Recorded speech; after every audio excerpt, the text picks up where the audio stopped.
मेरे प्यारे देशवासियों, आप सबको नमस्कार। देश के हर कोने में ज़्यादातर परिवार अपने बच्चों की एग्ज़ाम में जुटे हुए होंगे। जिनकी एग्ज़ाम ख़त्म हो गई होगी, वहाँ कुछ रिलीफ का माहौल होगा, और जहाँ एग्ज़ाम चलती होगी, उस परिवारों में अभी भी थोड़ा बहुत तो प्रेशर होगा ही होगा। लेकिन ऐसे समय मैं यही कहूँगा कि पिछली बार मैंने जो मन की बात में विद्यार्थियों के से जो बातें की है, उसे दोबारा सुन लीजिए। परीक्षा के समय वो बातें ज़रूर आपको काम आएगी। आज 26 मार्च है। 26 मार्च बांग्लादेश का स्वतंत्रता का दिवस है। अन्याय के खिलाफ़ एक ऐतिहासिक लड़ाई बंगबंधु के नेतृत्व में बांग्लादेश की जनता का अभूतपूर्व विजय। आज के इस महत्वपूर्ण दिवस पर मैं बांग्लादेश के नागरिक भाइयों-बहनों को स्वतंत्रता दिवस की बहुत-बहुत शुभकामनाएं देता हूं, और यह कामना करता हूं कि बांग्लादेश आगे बढ़े, विकास करें। और बांग्लादेश वासियों से भी मैं विश्वास दिलाता हूं कि भारत बांग्लादेश का एक मजबूत साथी है, एक अच्छा मित्र है, और हम कंधे से कंधा मिला करके इस पूरे क्षेत्र के अंदर शांति, सुरक्षा और विकास में अपना योगदान देते रहेंगे। हम सबको इस बात का गर्व है कि रवींद्रनाथ टैगोर, उनकी यादें हमारी एक साझी विरासत है। बांग्लादेश का राष्ट्रगान भी गुरुदेव रवींद्रनाथ टैगोर की रचना है। गुरुदेव टैगोर के बारे में एक बहुत इंटरेस्टिंग बात यह है कि 1913 में वे न केवल नोबेल पुरस्कार प्राप्त करने वाले पहले एशियाई व्यक्ति थे, बल्कि उन्हें अंग्रेज़ों ने नाइटहुड की भी उपाधि दी थी। और जब 1919 में जलियांवाला बाग पर अंग्रेज़ों ने कत्लेआम किया, तो रवींद्रनाथ टैगोर उन महापुरुषों में थे जिन्होंने अपनी आवाज़ को बुलंद की थी। और यही कालखंड था जब 12 साल के एक बच्चे के मन पर इस घटना का गहरा प्रभाव हुआ था। किशोर अवस्था में खेत खलिहान में हंसते कूदते उस बालक को जलियांवाला बाग के नृशंस हत्याकांड ने जीवन की एक नई प्रेरणा दे दी थी। और 1919 में 12 साल का वो बालक, मतलब हम सबके प्रिय, हम सबकी प्रेरणा, शहीद भगत सिंह। आज से 3 दिन पूर्व 23 मार्च को भगत सिंह जी को और उनके साथी सुखदेव और राजगुरु को अंग्रेज़ों ने फांसी पर लटका दिया था। और हम सब जानते हैं 23 मार्च की वो घटना, भगत सिंह, सुखदेव, राजगुरु के चेहरे पर माँ भारती की सेवा करने का संतोष, मृत्यु का भय नहीं था। जीवन के सारे सपने माँ भारती की आज़ादी के लिए समाहित कर दिए थे। और ये तीनों वीर आज भी हम सबकी प्रेरणा है। भगत सिंह, सुखदेव और राजगुरु के बलिदान की गाथा को हम शब्दों में अलंकृत भी नहीं कर पाएंगे। और पूरी ब्रिटिश सल्तनत इन तीनों युवकों से डरती थी। जेल में बंद थे, फांसी तय थी, लेकिन इनके साथ कैसे आगे बढ़ा जाए, इसकी चिंता ब्रिटिशरों को लगी रहती थी। और तभी तो 24 मार्च को फांसी देनी थी, लेकिन 23 मार्च को ही दे दी गई थी। चोरी छिपी से किया गया था, जो आमतौर पर नहीं किया जाता।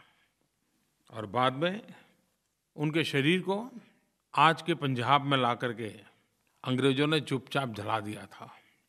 कई वर्षों पूर्व जब पहली बार मुझे वहाँ जाने का मौका मिला था, उस धरती में एक प्रकार के वाइब्रेशन में अनुभव करता था।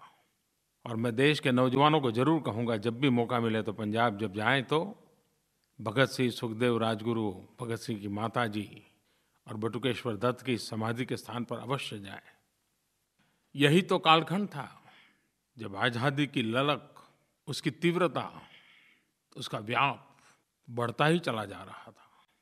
एक तरफ भगत सिंह, सुखदेव, राजगुरु जैसे वीरों ने सशस्त्र क्रांति के लिए युवकों को प्रेरणा दी थी।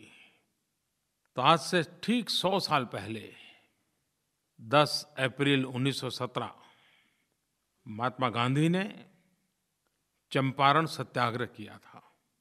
ये चंपारण सत्याग्रह की शताब्दी का वर्ष है। भारत के आज़ादी के आंदोलन में गांधी विचार और गांधी शैली, इसका प्रकट रूप पहली बार चंपारण में नजर आया। आज़ादी के पूरी आंदोलन यात्रा में ये एक टर्निंग पॉइंट था, खास करके संघर्ष के तौर तरीके की दृष्टि से। यही वो कालखंड था, चंपारण का सत्याग्रह, खेड़ा सत्याग्रह, अहमदाबाद में मिल मजदूरों की हड़ताल, और इन सब में महात्मा गांधी की विचार और कार्यशैली का गहरा प्रभाव नजर आता था। 1915 में गांधी विदेश से वापस आए और 1917 में बिहार के छोटे से गांव में जाकर के उन्होंने देश को नई प्रेरणा दी। आज हमारे मन में महात्मा गांधी की जो छवि है, उस छवि के आधार पर हम चंपारण सत्याग्रह का मूल्यांकन नहीं कर सकते हैं। कल्पना कीजिए कि एक इंसान जो 1915 में हिंदुस्तान वापस आए, सिर्फ 2 साल का कार्यकाल, न देश उनको जानता था न उनका प्रभाव था, अभी तो शुरुआत थी। उस समय उनको कितना कष्ट झेलना पड़ा होगा, कितनी मेहनत करनी पड़ी होगी, इसका हम अंदाज कर सकते हैं। और चंपारण सत्याग्रह ऐसा था कि जिसमें महात्मा गांधी के संगठन कौशल्य, महात्मा गांधी की भारतीय समाज के नब्ज को जानने की शक्ति, महात्मा गांधी अपने व्यवहार से अंग्रेज सल्तनत के सामने गरीब से गरीब, अनपढ़ से अनपढ़ व्यक्ति को संघर्ष के लिए संगठित करना, प्रेरित करना, संघर्ष के लिए मैदान में लाना, ये अद्भुत शक्ति के दर्शन कराता है। और इसलिए जिस रूप में हम महात्मा गांधी के विराट का को अनुभव करते हैं, लेकिन अगर 100 साल पहले के गांधी को सोचें, उस चंपारण सत्याग्रह वाले गांधी को, तो सार्वजनिक जीवन की शुरुआत करने वाले किसी भी व्यक्ति के लिए चंपारण सत्याग्रह एक बहुत ही अध्ययन का विषय है। सार्वजनिक जीवन की शुरुआत कैसे की जा सकती है, खुद कितना परिश्रम करना होता है, और गांधी ने कैसे किया था, ये हम उससे सीख सकते हैं। और वो समय था, जितने बड़े बड़े दिग्गज नेताओं के हम नाम सुनते हैं, गांधी ने उस समय राजेंद्र बाबू हो, आचार्य कृपलानी जी हो, सबको गांवों में भेजा था।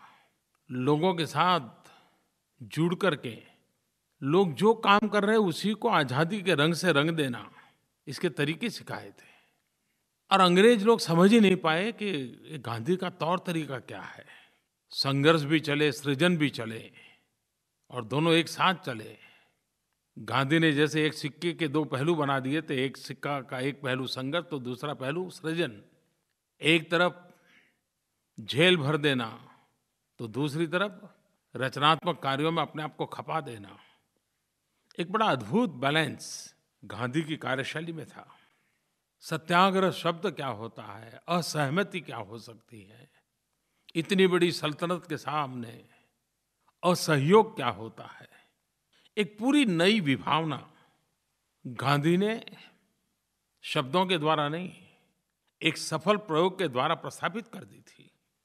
आज जब देश चंपारण सत्याग्रह की शताब्दी मना रहा है, तब भारत के सामान्य मानवी की शक्ति कितनी अपार है, उस अपार शक्ति को आज़ादी के आंदोलन की तरह स्वराज्य से सुराज्य की यात्रा भी 125 करोड़ देशवासियों की संकल्प शक्ति, परिश्रम की पराकाष्ठा, सर्वजन हिताय सर्वजन सुखाय, इस मूल मंत्र को लेकर के देश के लिए, समाज के लिए कुछ कर गुजरने का अखंड प्रयास ही आज़ादी के लिए मर मिटने वाले उन महापुरुषों के सपनों को साकार करेगा। आज जब हम 21वीं सदी में जी रहे हैं, तब कौन हिंदुस्तानी ऐसा होगा जो भारत को बदलना नहीं चाहता होगा? कौन हिंदुस्तानी होगा जो देश में बदलाव के लिए हिस्सेदार बनना नहीं चाहता हो? 125 करोड़ देशवासियों की यह बदलाव की चाह, ये बदलाव का प्रयास, यही तो है जो नए भारत, न्यू इंडिया, इसकी मजबूत नींव डालेगा। न्यू इंडिया न तो कोई सरकारी कार्यक्रम है, न ही किसी राजनीतिक दल का मैनिफेस्टो है, और न ही यह कोई प्रोजेक्ट है। न्यू इंडिया 125 करोड़ देशवासियों का आह्वान है। यही भाव है कि 125 करोड़ देशवासी मिलकर के कैसा भव्य भारत बनाना चाहते हैं। 125 करोड़ देशवासियों के मन के अंदर एक आशा है, एक उमंग है, एक संकल्प है, एक चाह है। मेरे प्यारे देशवासियों, अगर हम थोड़ा-सा अपनी निजी ज़िंदगी से हट करके संवेदना सभर नज़र से समाज में चल रही गतिविधियों को देखेंगे, हमारे अगल-बगल में क्या हो रहा है, उसको जानने समझने का प्रयास करेंगे, तो हम हैरान हो जाएंगे कि लक्षावधि लोग निस्वार्थ भाव से अपने निजी जिम्मेवारियों के अतिरिक्त समाज के लिए, शोषित, पीड़ित, वंचितों के लिए, गरीबों के लिए, दुखियारों के लिए कुछ न कुछ करते हुए नजर आते हैं। और वे भी एक मुख सेवक की तरह, जैसे तपस्या करते हो, साधना करते हो, वो करते रहते हैं। कई लोग होते हैं जो नित्य अस्पताल जाते हैं, मरीजों की मदद करते हैं। अनेक लोग होते हैं, पता चलते ही रक्तदान के लिए दौड़ जाते हैं। अनेक लोग होते हैं, कोई भूखा है तो उसके भोजन की चिंता करते हैं। हमारा देश बहुरत्ना वसुंधरा है। जन सेवा ही प्रभु सेवा, ये हमारी रगों में है। अगर एक बार हम उसको सामूहिकता के रूप में देखें, संगठित रूप में देखें, तो कितनी बड़ी शक्ति है।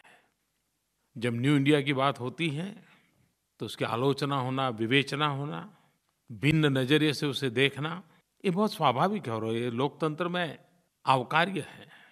लेकिन ये बात सही है कि 125 करोड़ देशवासी अगर संकल्प करें, संकल्प को सिद्ध करने के लिए राह तय कर लें, एक के बाद एक कदम उठाते चले, तो न्यू इंडिया 125 करोड़ देशवासियों का सपना हमारी आँखों के सामने सिद्ध हो सकता है।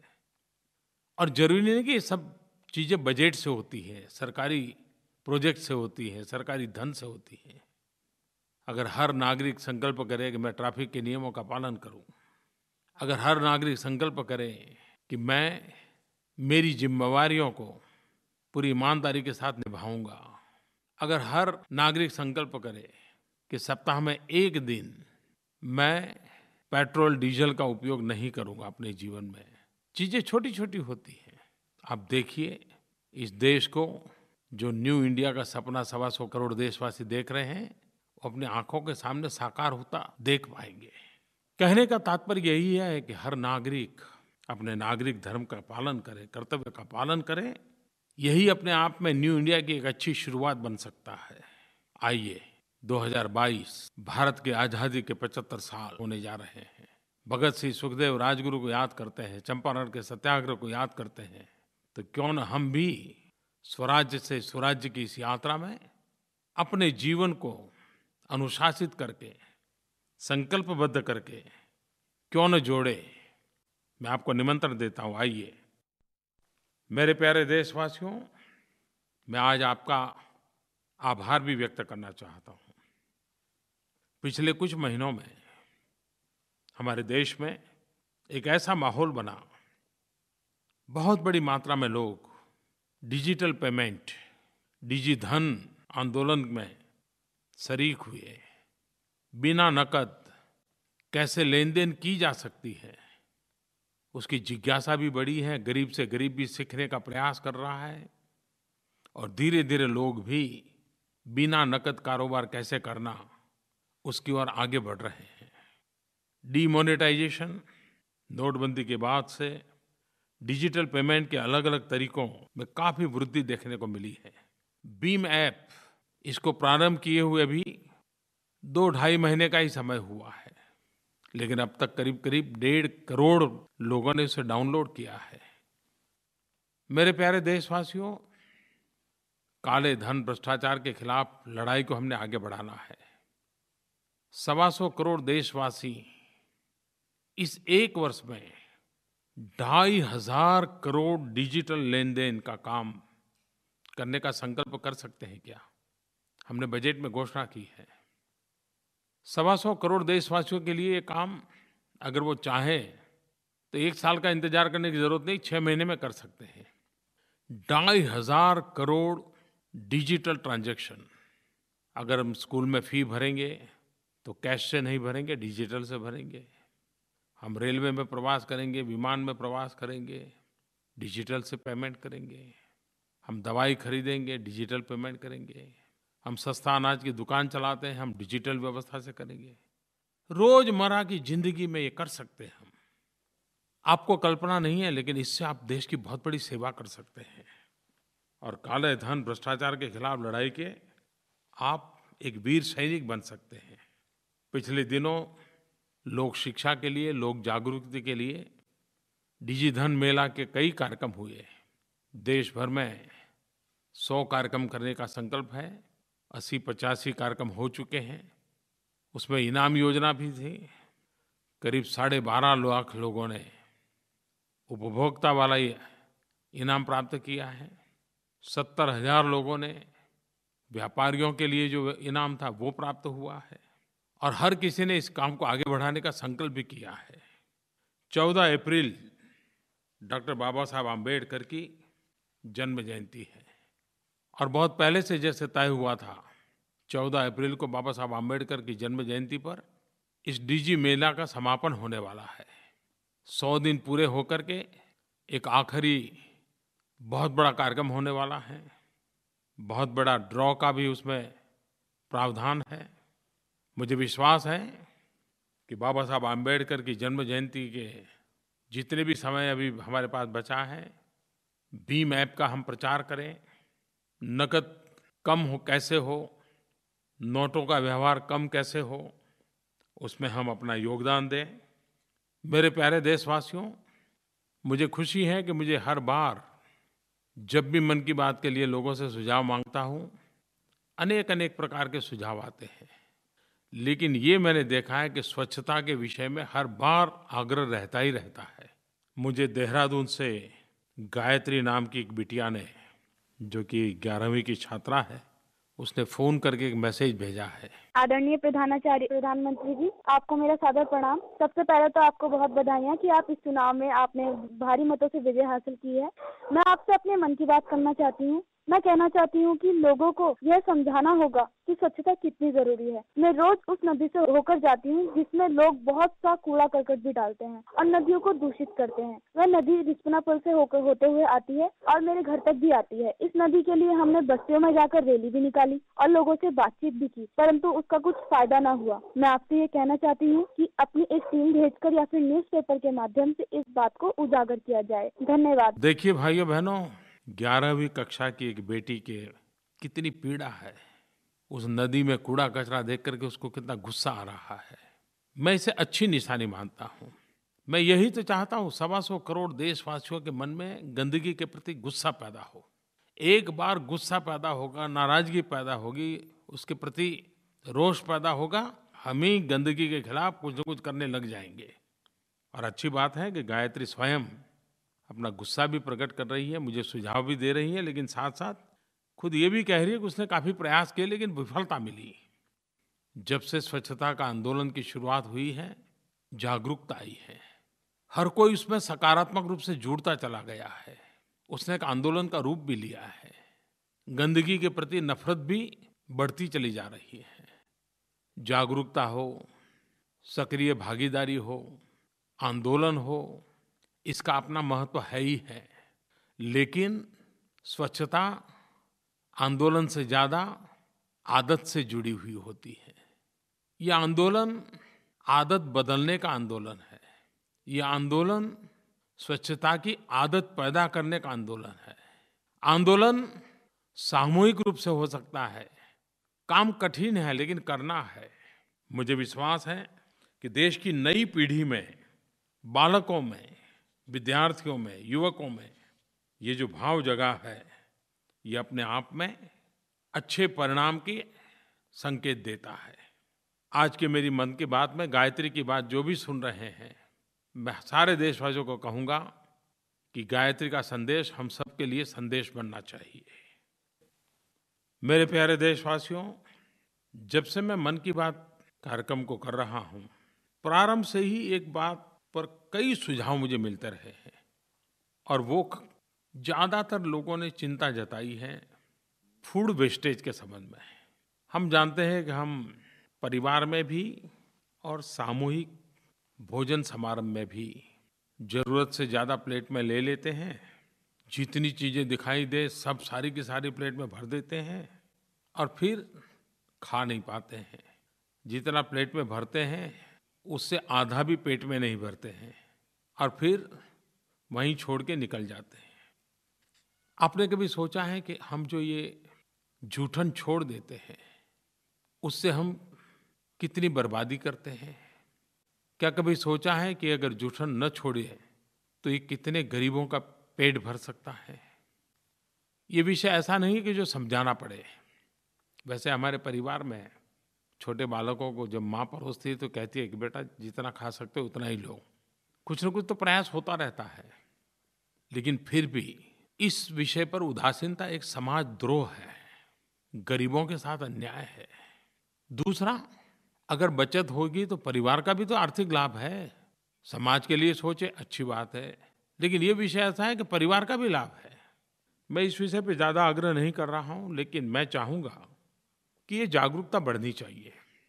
मैं कुछ युवकों को तो जानता हूँ कि जो इस प्रकार के आंदोलन चलाते हैं, उन्होंने मोबाइल ऐप बनाए हैं और कहीं पर भी इस प्रकार की जूठन पड़ी है तो लोग बुलाते हैं, बोले सब इकट्ठा करते हैं और उसका सदुपयोग करते हैं, मेहनत करते हैं और हमारे ही देश के नौजवान करते हैं। हिंदुस्तान के हर राज्य में कहीं न कहीं आपको ऐसे लोग मिलेंगे। उनका जीवन भी हम लोगों को प्रेरणा दे सकते हैं कि हम जूठन न करें, हम उतना ही लें जितना खाना है। देखिए, बदलाव के लिए यही तो रास्ते होते हैं। और जो लोग शरीर स्वास्थ्य के संबंध में जागरूक होते हैं वो तो हमेशा कहते हैं पेट भी थोड़ा खाली रखो, प्लेट भी थोड़ी खाली रखो। और जब स्वास्थ्य की बात आई है तो 7 अप्रैल को विश्व स्वास्थ्य दिवस है, वर्ल्ड हेल्थ डे। संयुक्त राष्ट्र ने 2030 तक यूनिवर्सल हेल्थ कवरेज यानी कि सबको स्वास्थ्य का लक्ष्य तय किया है। इस बार यूनाइटेड नेशन ने 7 अप्रैल विश्व स्वास्थ्य दिवस पर डिप्रेशन विषय पर फोकस किया है। डिप्रेशन ये इस बार की उनकी थीम है। हम लोग भी डिप्रेशन शब्द से परिचित हैं, लेकिन अगर शाब्दिक अर्थ करना है तो कुछ लोग उसको अवसाद भी कहते हैं। एक अनुमान है कि दुनिया के अंदर 35 करोड़ से ज़्यादा लोग मानसिक रूप से डिप्रेशन से पीड़ित है। मुसीबत ये है कि हमारे अगल-बगल में भी इस बात को हम समझ नहीं पाते हैं और शायद इस विषय में खुल कर के बात करने में हम संकोच भी करते हैं। जो स्वयं डिप्रेशन महसूस करता है वो भी कुछ बोलता नहीं, क्योंकि वो थोड़ी शर्मिंदगी महसूस करता है। मैं देशवासियों से कहना चाहूँगा कि डिप्रेशन ऐसा नहीं है कि उससे मुक्ति नहीं मिल सकती है। एक मनोवैज्ञानिक माहौल पैदा करना होता है और उसकी शुरुआत होती है, पहला मंत्र है डिप्रेशन के सप्रेशन के बजाय इसके एक्सप्रेशन की ज़रूरत है। अपने साथियों के बीच, मित्रों के बीच, माँ बाप के बीच, भाइयों के बीच, टीचर के साथ खुल कर के कहिए आपको क्या हो रहा है। कभी-कभी अकेलापन, खास करके हॉस्टल में रहने वाले बच्चों को तकलीफ ज़्यादा हो जाती है। हमारे देश का सौभाग्य रहा कि हम लोग संयुक्त परिवार में पले बढ़े हैं, विशाल परिवार होता है, मेलजोल रहती है और उसके कारण डिप्रेशन की संभावनाएं खत्म हो जाती हैं। लेकिन फिर भी मैं माँ बाप को कहना चाहूँगा कि आपने कभी देखा है कि आपका बेटा या बेटी या परिवार का कोई भी सदस्य, पहले जब आप खाना खाते थे सब लोग साथ खाते थे, लेकिन एक परिवार का व्यक्ति वो कहता है नहीं मैं बाद में खाऊंगा, वो टेबल पे नहीं आता है। घर में सब लोग कहीं बाहर जा रहे हैं तो कहता है नहीं नहीं मुझे आज नहीं आना है, अकेला रहना पसंद करता है। आपका कभी ध्यान गया कि ऐसा क्यों करता है? आप जरूर मानिए कि वो डिप्रेशन की दिशा का पहला कदम है।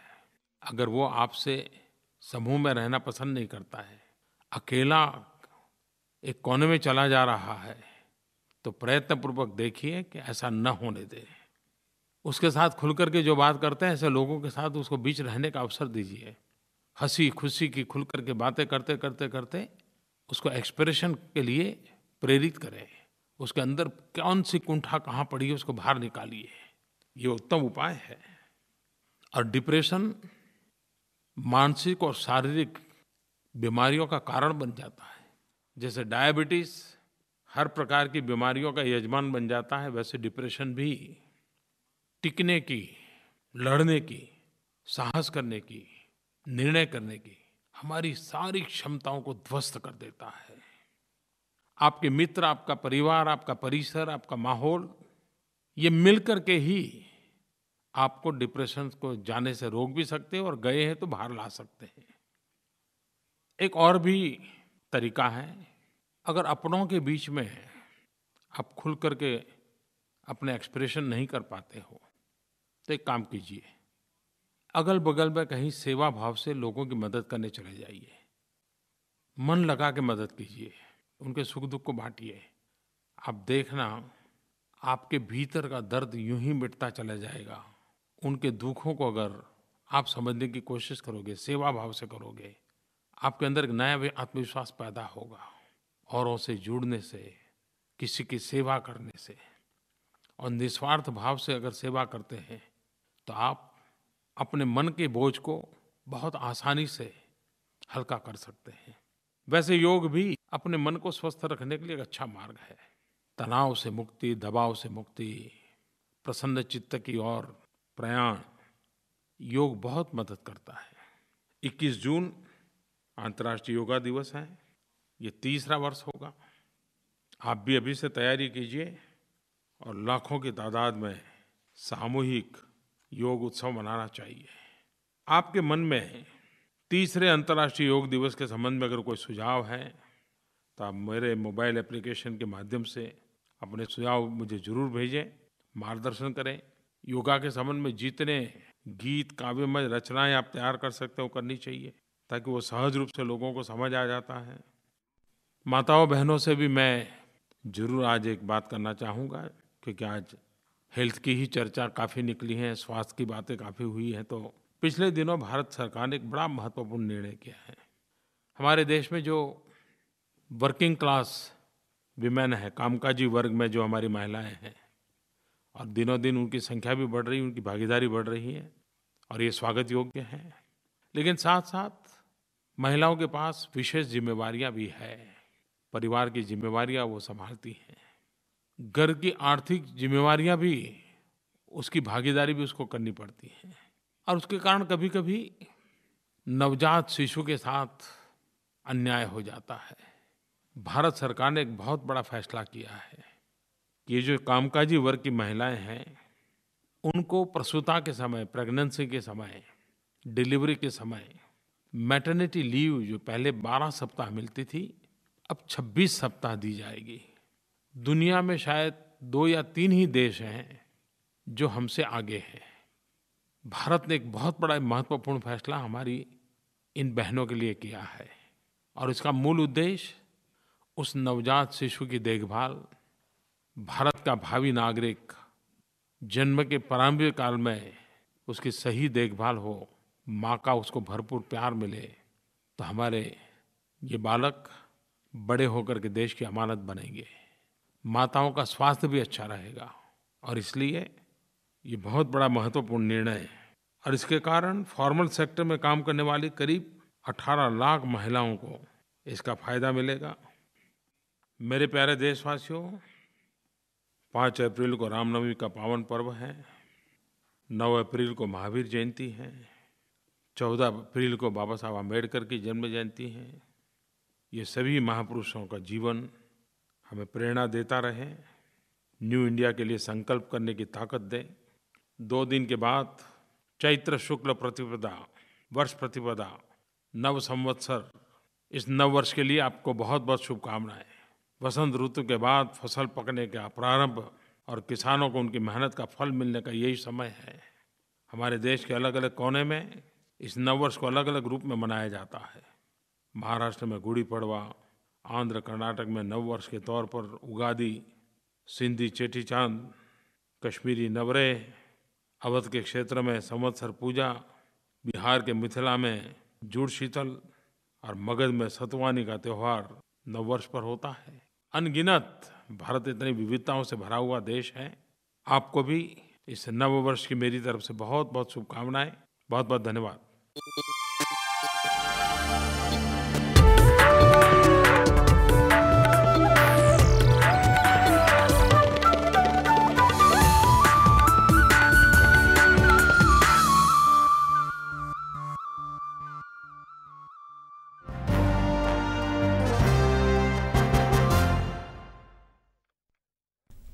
नमस्कार, हमारे इस विशेष प्रसारण में आप सभी का स्वागत है। मैं हूं रमा त्यागी। प्रधानमंत्री नरेंद्र मोदी ने अपने मन की बात के 30वें संस्करण में आज स्वराज से सुराज की बात की है, न्यू इंडिया की बात की है। इसके लिए समय